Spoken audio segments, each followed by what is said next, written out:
suivez à Kinshasa, la capitale. Mesdames et messieurs, bienvenue à cette grande édition du journal sur votre chaîne. Luanda, la capitale angolaise, va abriter ces mardi 12 juillet, sauf changement des dernières minutes, la réunion de la grande commission mixte RDC-Rwanda. C'est là conformément à la feuille de route du mini-sommet tripartite tenu le 6 juillet dernier entre Joao Lourenço, Félix Antoine Tshisekedi Tshilombo et Paul Kagame sur la crise sécuritaire à l'est de la République démocratique du Congo. En détail avec Serge Kabongo. 13 ans après la commission mixte paritaire, RDC-Rwanda va enfin se tenir. C'est la capitale angolaise qui va, conformément à la feuille de route du mini-sommet du 6 juillet, abriter ses assises, réunissant les ministres et autres experts de ces deux pays. L'enjeu ici, c'est la restauration de la confiance entre Kinshasa et Kigali. Après presque l'échec de la tripartite Angola-RDC-Rwanda de la semaine dernière, où aucun accord n'a été signé entre Lourenço, Tshisekedi et Kagame, il faut vite revenir autour d'une table pour trouver des solutions, question d'aplanir les divergences. L'on doit se dire de vérité. Compromis, oui, mais pas de compromission dans cette affaire d'agression, avait prévenu le président congolais Félix Tshisekedi. De plus en plus, Kinshasa se rapproche de l'axe Luanda, où les choses semblent tourner en sa faveur, avec la médiation de Joao Lourenço sous la bannière de l'Union africaine.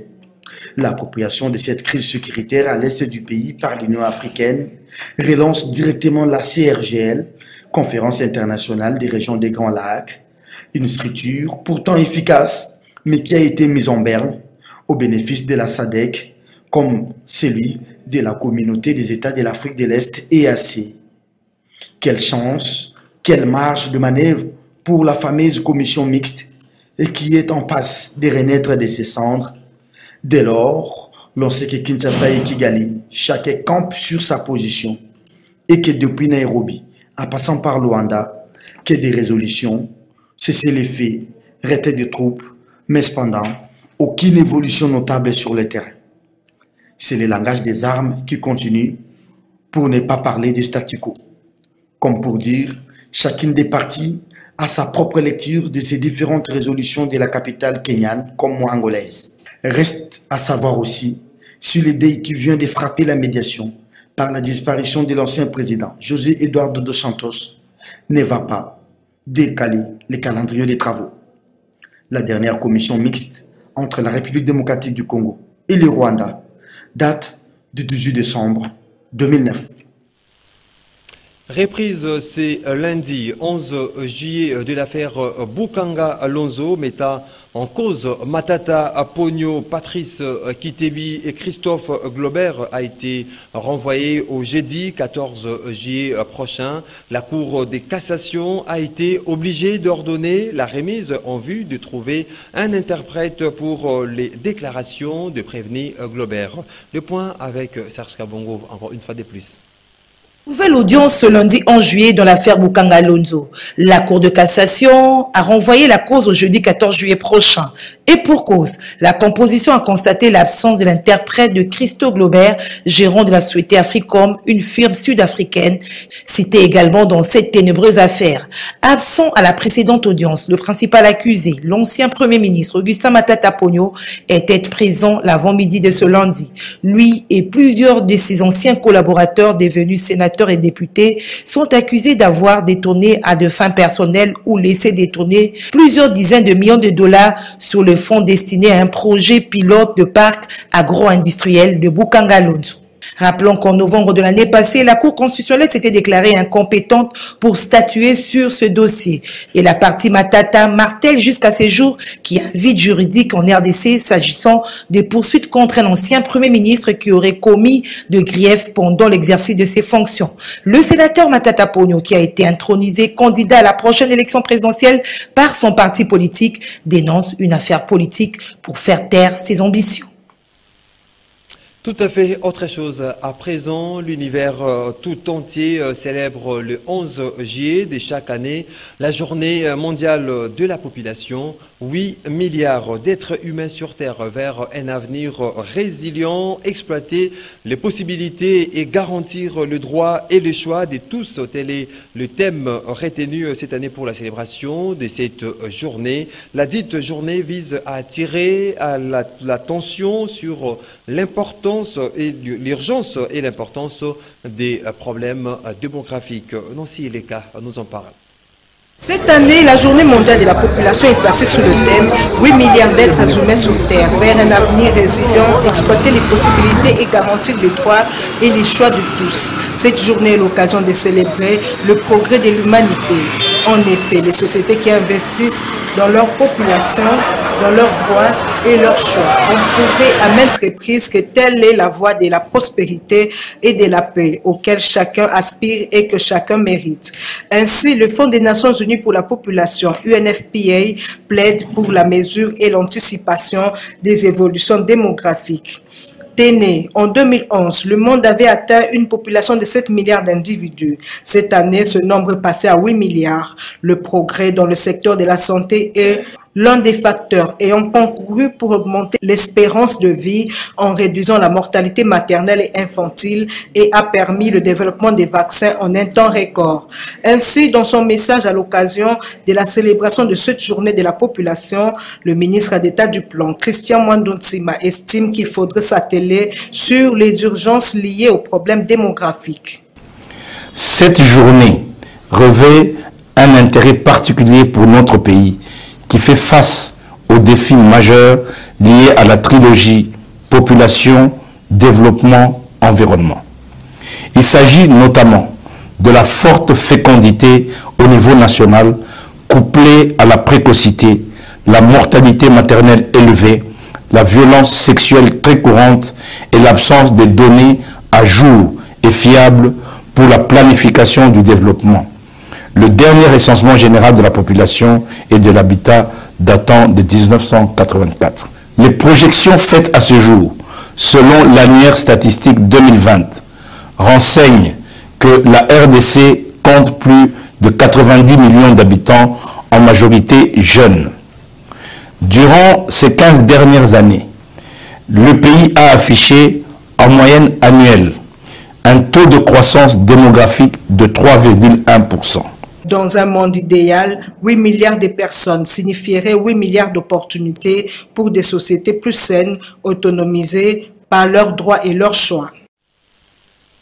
L'élection de gouverneur et vice-gouverneur dans la province du Nord Ubangui est fixée pour ces mardi 12 juillet 2022. Dans l'entretemps, la campagne électorale a débuté le vendredi 8 juillet. 6 candidats ont défilé pour exposer devant les élus provinciaux leurs projets des sociétés. C'est le sénateur du Mouvement de Libération du Congo MLC, Basile Balebila, candidat indépendant qui était le premier à campagne à l'hémicycle de Motel Nzekele de Guadolité. Reportage de notre correspondant sur place. Regardez. Comme le jour de son arrivée à Gbadolité pour la campagne électorale, la population du Nord Ubangui a encore fait preuve ce vendredi 8 juillet, le jour du début de la campagne électorale, de son attachement au sénateur du MLC Basile Balebila, candidat indépendant à l'élection du 12 juillet 2022. Une foule immense constituée des partisans et sympathisants du MLC, AFDCA et autres partis de l'Union Sacrée l'a accompagné à l'hémicycle de Motel Nzekele de Guadolité ce vendredi 8 juillet où il a tenu son discours programme. Devant la représentation provinciale, Basile Balebila a axé son programme sur 3 axes prioritaires dont la réhabilitation des infrastructures routières, la relance de l'agriculture et la préservation du domaine de l'État. Rendre à l'État les domaines publics pollués et préserver ce qu'il en reste. Réhabiliter les vraies infrastructures routières, particulièrement les tronçons Badolité, Musinga, Karawa, Badolité, Bosobolo, Badolité, Yakoma, pour ne citer que ceux-là. « 」 « 」 « 」 « 」 « 」 « 」 « 」 « 」 « 」 « 」 « 」 « 」 « 」 « 」 « 」 « 」 « 」 « 」 « 」 « 」 « 」 « 」 « 」 « 」 « 」 « 」 « 」 « 」 « réhabiliter les infrastructures aéroportuaires et fluviales, construire un pont sur le secteur de Karawa, sur la rivière Mongala, un port, relancer les programmes agricoles, construire et équiper des écoles, réhabiliter et équiper les hôpitaux généraux de référence. Le sénateur Basile Balebila a promis aux députés provinciaux et à la population l'exécution responsable de ces programmes une fois qu'il est élu pour le développement de la province. Notons que Basile Balebila est le premier candidat sur les 6 à prendre la parole à l'hémicycle de Motel Nzekele pour la campagne électorale des 3 jours, soit du 8 au 10 juillet 2022, avant le scrutin prévu le 12 juillet 2022. Près d'un demi-million de dollars américains, c'est la contribution du gouvernement congolais pour les derniers concerts de Wenge Musica 4x4 tout-terrain. La révélation est de l'inspection générale des finances. L'IGF, qui veut suivre la traçabilité de ces fonds, vient d'envoyer des inspecteurs aux différents ministères concernés et à la Banque centrale du Congo. Les contrôles s'imposent à tous. 580 000 dollars américains. Finalement, pour quoi faire dès lors que l'on sait que c'était une activité organisée par un privé au nom de Amadou Diaby. Suivez ces papiers commentaires de Serge Kabongo. L'affaire fait grand bruit à Kinshasa. Félix Tshisekedi et son gouvernement ont déboursé l'équivalent en dollars de 580 000 dollars américains comme contribution au fameux concert du clan Wenge réconcilié le 30 juin au stade de Martyrs. Le prétexte, il est bon. Festivité du 70e anniversaire de l'indépendance du pays. Mais ça passe pas dans l'opinion pour une république qui traverse la plus longue crise sécuritaire de la région. Une bagatelle somme d'1,165,677,759 francs congolais pour la réjouissance d'un concert de musique pourtant annoncé comme privé, financé et produit par un certain Amadou Diaby. L'inspection générale des finances s'invite donc dans ces dossiers des flics de l'IGF pour enquêter sur l'affectation, l'utilisation, bref, la traçabilité de cette faramineuse somme d'argent. Les inspecteurs Nzita Mwakassa et Tchaloué Kimpende ont au terme de l'ordre de mission 30 jours francs pour un contrôle qui passera du ministère de la Culture et Arts, la direction du Trésor et ordonnancement de la Banque centrale du Congo, en passant par les ministères des Finances. Les policiers financiers nationaux a peut-être eu vent de malversation ou détournement. Seuls les résultats de ces enquêtes nous diront un peu plus dans un pays où toute occasion est propice au détournement.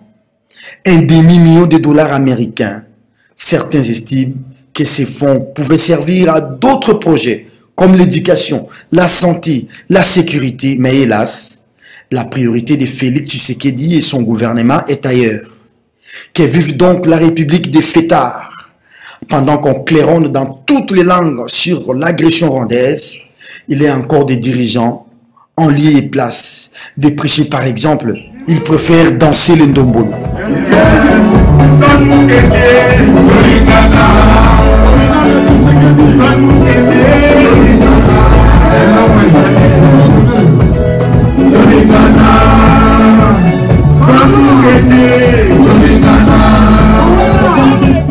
Malheur aux déplacés de guerre et tant d'autres sinistrés de Nyiragongo, abandonnés à leur triste sort, qui apprendront à leur dépens les décaissements de cette enveloppe en faveur de ceux-là même qui se considèrent déjà comme des nantis de la société congolaise. Ces musiciens se font même appeler les patrons.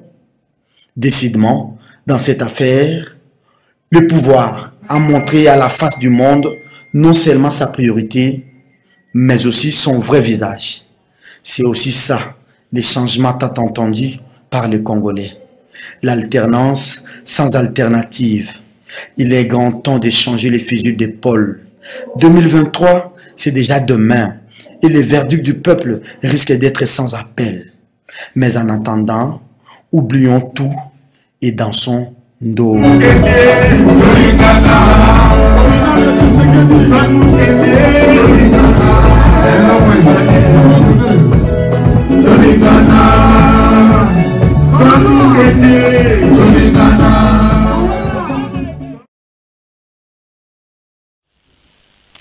Écho de partis politiques à présent. Les regroupements politiques Alliance pour l'alternance APA étaient en matinée politique le week-end dernier. L'APA, à travers son coordonnateur Kikaya Ngima, encourage le métier des armes face à l'agression du pays dans sa partie est. Suivez.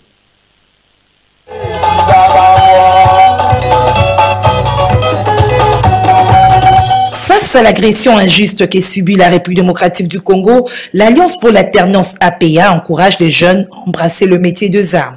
Le pays traverse une période difficile, émaillée par une agression injuste des ennemis de notre peuple. L'APA compatit aux souffrances de nos populations de l'Est. Elle soutient nos vaillants militaires au front. À cet effet, l'APA encourage les jeunes à embrasser le métier des armes, car notre patrie est en danger face à des ennemis mieux identifiés. Et en prélude des élections qui pointent à l'horizon, ce regroupement politique allié au mouvement de libération du Congo et membre de l'Union sacrée invite ses membres à redoubler d'efforts. Allié au MLC, l'APA est membre de l'Union sacrée de la nation. Elle défend les idéaux de cette organisation politique, tout comme elle réitère son soutien à son autorité morale, le vice-président de la République honoraire, j'ai cité son Excellence Jean-Pierre Bemba Gombo. L'APA apprécie l'acte du gouvernement belge et félicite le chef de l'État, Félix-Antoine Tshisekedi, pour le retour en RDC de la relique de Patrice Emery Lumumba. Aussi, en sa qualité de patriarche Soukou, le coordonnateur de l'APA, Kikaya Ngima, a salué les efforts menés par le chef de l'État, Félix-Antoine Tshisekedi, pour la remise par le roi belge du masque Soukou Kakuma. Présent lors de cette matinée politique, le secrétaire national en charge des associations et regroupements du MLC, Dongo Mobutu, est revenu sur la confiance que le parti cher à Jean-Pierre Bemba place à l'APA. C'était la motuya comme c'était à Malamu et Baraka Nambumayango. APA, tout tombé bison. Merci na Molulu Lopez, félicitations na Oyo Biko Sala Lelo. Biso na MLC, de l'Obaka na slogan na Biso, avec Dieu nous vaincrons. De Sengi Kaka, Mosala Esaba, Esale Malamu. De Sengi Ete, confiance au président Jean-Pierre Bemba, à Thier et pas un coordonnateur. Kikaya Ngima, Ezala, confiance au Binope, au placé et pas un président Jean-Pierre Bemba. Nanzela au Azome Mabiso. Notez qu'une minute de silence avait été observée en mémoire des compatriotes qui meurent injustement à l'est du pays, aussi en mémoire d'un des membres fondateurs de l'APA, président du parti politique Alliance des bâtisseurs du Congo, Abako. C'était un reportage qui portait la signature de Gisèle Etoko et Georges Libengue. Le membre du comité communal du mouvement de libération du Congo, Ngiringiri, était en réunion le dimanche 11 juillet 2022 autour de leur président communal Dieudonné Epanga. Ceux-ci ont échangé autour de 2 points, à savoir la visite de travail effectuée récemment par le président fédéral dans cette commune politique, ainsi que la restructuration au sein du MLC liée au découpage de communes administratives dans le but de renforcer la gouvernance politique. Elles nous disent Nancy Ileka et Dadi Koussaka dans cet élément. 2 points étaient inscrits à l'ordre du jour le dimanche 10 juillet 2022 lors de la réunion des membres du comité de la commune politique du mouvement de libération du Congo Ngiringiri 1. Il s'agissait de l'évaluation de la visite de travail effectuée récemment par le président fédéral dans cette commune politique, ainsi que la restructuration au sein du MLC qui consistait au découpage des communes administratives dans l'objectif de renforcer la gouvernance politique. Dieudonné Panga, président de la commune politique MLC Ngiringiri 1, salue cette initiative prise par la hiérarchie du MLC, leur permettant de remporter plus de voix lors des échéances électorales qui pointent à l'horizon. La commune Ngiringiri aujourd'hui, qui dispose au moins 8 quartiers. Donc tous les 8 quartiers administratifs sont devenus les communes politiques du mouvement de libération du Congo. Alors, pourquoi le MLC ou soit la haute hiérarchie a fait cela? C'est pour permettre que nous puissions renforcer ce qu'on appelle la gouvernance politique du parti, c'est-à-dire d'être plus proche de nos militants dans chaque rue. Raison pour laquelle ils nous ont recommandé également d'installer dans chaque rue les chefs de cellules. Donc parmi nous, on a reçu également, nous venons d'installer aussi, puisque nous avons dans la commune, nous retrouvons la commune politique à Sousa. Donc première commune, Ngiringiri, dont nous avons la responsabilité. La commune politique à Sosa dispose 16 rues, en commençant par rue Nyangara jusqu'à rue Puilo. Faisons d'une pierre deux coups. Dieudonné Panga a lancé un appel à l'adhésion massive au MLC. Nous profitons de cette occasion également de lancer un message à l'endroit de tous les compatriotes de Ngiringiri. C'est là qui croit la vision politique du chairman de Jean-Pierre Bemba de venir adhérer massivement au sein du MLC. Nous avons les chefs de cellules qui sont là. Il y a des comités qui ne sont pas complètes. Donc ils peuvent aussi nous rejoindre également, peut-être nous contacter. Nous allons les indiquer l'endroit. Ils peuvent aussi contacter nos responsables, c'est-à-dire les chefs de cellules dans chaque rue, pour travailler avec eux. Et tas d'autres avantages que je ne peux pas commencer à livrer ici devant la caméra de la télévision. Visiblement, le parti du chairman Jean-Pierre Bemba est déterminé à gagner la bataille électorale. C'est dans cette optique qu'il multiplie des stratégies allant dans le sens de la victoire. Parlons sport à présent. Les Léopards handball messieurs de la République démocratique du Congo ont battu ce lundi 11 juillet leurs homologues du Sénégal lors de la première journée de la Coupe d'Afrique des Nations de handball messieurs qui se joue en Égypte. La République démocratique du Congo est déjà qualifiée pour le 8e de finale de cette compétition. Suivez plutôt ce récit de John Mokadi. Les Léopards handball de la RDC ont fait une belle entame de la compétition ce lundi 11 juillet à la 25e édition de la Coupe d'Afrique des Nations de handball messieurs Égypte 2022. C'est en battant le Lion de la Teranga du Sénégal par un score de 31 points à 26 alors que la RDC a peiné tout au long de la rencontre. C'est le Sénégal qui menait à la mi-temps par 15 à 14. Les Léopards ont su revenir dans les matchs et faire l'essentiel en s'imposant en deuxième période, ce qui a fait la joie de Kevin Newcastle qui est à sa première sélection. Cette équipe, c'est une famille. La plupart des garçons qui sont là, je les connais depuis très longtemps. Et c'est aussi pouvoir jouer pour mon pays, pour le Congo enfin, après avoir joué pour des pays comme la France. Aujourd'hui, je joue pour mon pays, le pays de mes parents, de mes grands-parents, donc c'est une grande fierté et ça, c'est ça à plus voir aujourd'hui. On va prendre match après match. On a un prochain match qui va être contre la Zambie où il faudra aussi être très sérieux. Et puis enfin un match contre l'Angola qui sera, je pense, le match le plus difficile. Donc match après match, on va construire notre histoire et pour pouvoir passer au prochain tour. La suite de la compétition mardi 12 juillet, RDC Zambie et enfin RDC Angola le 13 juillet prochain. Avec cette première victoire, la RDC est la toute première équipe à être qualifiée pour les tours suivants de la compétition. Signalons que cette CAN ira jusqu'au 18 juillet prochain. Voilà qui me fin, mesdames et messieurs, à cette grande édition du journal. Merci de votre confiance renouvelée et très bonne suite de programmes sur Canal Congo Télévision.